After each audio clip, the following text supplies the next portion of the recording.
Most people don't understand that the truth is that every time you overcome yourself a little bit more, the side effect is that you love yourself a little bit more. It's not about your wealth. It's not about your health. It's not about your freedom. It's who you become. What actions, what behaviors do you want to change? Do you complain? Do you blame? Do you judge? Do you make excuses? How do you talk? Do you speak limited? Just pick 4 things that you're not going to do any longer. What emotions get you in trouble? And if you don't know, close your eyes for about 30 minutes and just watch where your mind goes and watch your feelings and just say, okay, it's frustration, it's unworthiness, it's self-doubt, it's guilt, it's frustration, it's shame. Just become conscious of them and just review them in your mind. You know, people say, oh, well, you shouldn't focus on the negative. Well, really? That's 95% of who you are. And you got to begin to dismantle or denature that old personality. And that means you're going to have to come up against the cravings that the body has emotionally. You know, like it's 8 o'clock in the morning and you're doing your meditation, you're normally in traffic. And you want to get angry and your body's going, hey, you're off schedule. So let me just find something that's mapped in the brain that I'll bring up a past experience why you can feel a little anger. Well, now once you become aware of that, you're working to become conscious of that and not go unconscious again. And it takes an incredible amount of awareness. Yes. It takes a great amount of consciousness, and you can't have consciousness without energy.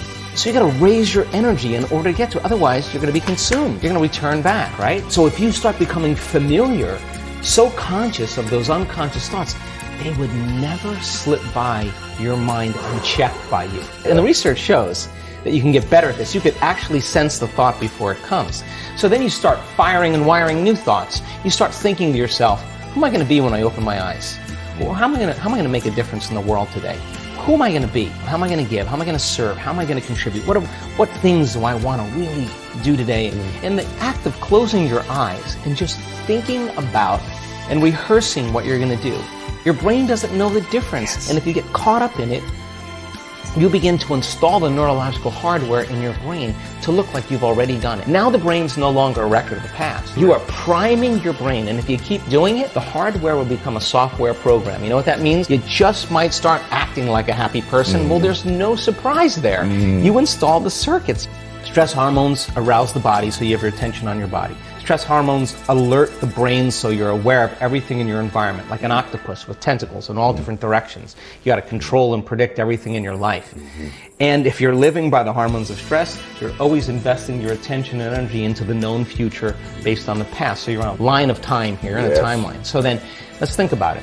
How are you going to make thought more real than anything else? How are you going to create from thought? Well, let's close our eyes. Let's disconnect from the environment. Less sensory information coming into the brain. Less distraction, as you said. Let's play some soft music in the background. Let's stick some earplugs in our ear. Whatever you want to do. Diminish sensory. But now you're sitting down. You're not eating. You're not tasting. You're not smelling. You're not feeling. So there's less sensory input coming to your body. So then now your brain waves begin to change. They start slowing down, and you move from this beta brainwave pattern where you're aware that you have a body in space and time, or your attention is on the outer world, or your senses are giving you information. Less sensory information. Now your inner world starts becoming more real than the outer world, and you're not the voice in your head that's always talking to you. As your brain waves change, you start seeing in images and pictures and symbols, and less in that vocalization, that sub-vocalization. So your brainwaves start changing to alpha. You're going to start creating, start dreaming, pretending. So then, if you say to your body, you're going to sit down for an hour, you stay, and your body's going to say, I'm going to die, my bladder's going to explode, I need a coffee, I got a lot of emails to do. That's the program. And you say to your body, today we do battle. And you sit through that and you make your way, even though your body's trying to get up and you keep settling it back down. I'm telling you, when you start your day that day, you will be more kind, more loving, less judgmental, more patient, more present, because you're mastering the present moment. That means you're not in the predictable future. You're not in the familiar past. You're mastering time. And so then, if where you place your attention is where you place your energy, and all of your attention is in the present moment, you've got a lot of energy to do amazing things. And you know when someone's present with you in your life because they're paying attention to you. And you know when they're not present with you because they're not paying attention to you. So the act of getting more present means you're putting a lot of energy in the present moment, and you're taking your power back from all these things and people in your life. So we teach people this. As they start breaking through and they start being able to unfold into this field as an awareness, and they're not putting their attention on their boss or their ex or their wife or their kids or their cell phone or their WhatsApp or their Facebook, they're not thinking at all. So then, as they're sensing the space, they can't think. And if you can't think, you can't analyze. And if you can't analyze, the analytical mind is what separates the conscious mind from the subconscious. Just open the door. Wow. Now, where you place your attention is where you place your energy. Why? Because we want this center to bloom. 1,300 different chemicals that restore and regenerate the body. Let's breathe. Let's open this up. Let's practice this. Yeah, in the beginning, it's a little difficult, but you stay with it and you practice it, pedal by pedal by pedal. Placing your attention there, you're putting your own life force. You're turning your love inward, and the body will start responding. And in a week's time, if we're doing that 3 times a day or over and over again, sooner or later, that thing's going to start blooming. And just like when your sexual organs are aroused and they're engorged with blood, this center, when you start feeling love, you make a chemical called oxytocin. Oxytocin signals nitric oxide. Nitric oxide signals a chemical called derived endothelial relaxing factor. It causes the arteries in your heart to literally open up. So your heart is going to be filled with blood and oxygen and nutrients. It's physiological. It's going to feel full. And when that happens, you experience a level of love that passes all understanding. Your cup runneth over.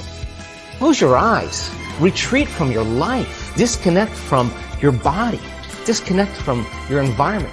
Disconnect from your schedule. And just give yourself an hour or 45 minutes or 20 minutes. Because when you invest in yourself, you invest in your future. And when you believe in yourself, you believe in possibilities. And when you believe in possibilities, you believe in yourself. And if you don't believe in possibilities, then you don't believe in yourself. And you don't believe in yourself, you don't believe in possibilities. But if you have a community, a living organism, and every stride you make feeds the living organism. Every stride, every effort you make to connect is amazing, because that which we are seeking is seeking us. And so then when people have that uncompromising will, the same way that they go shopping for a dress or a pair of earrings or go to the gym and work out, with the same intensity, with the same passion, come up against themselves and just say, when the body's giving everything it has, it's when you say, that's all you got?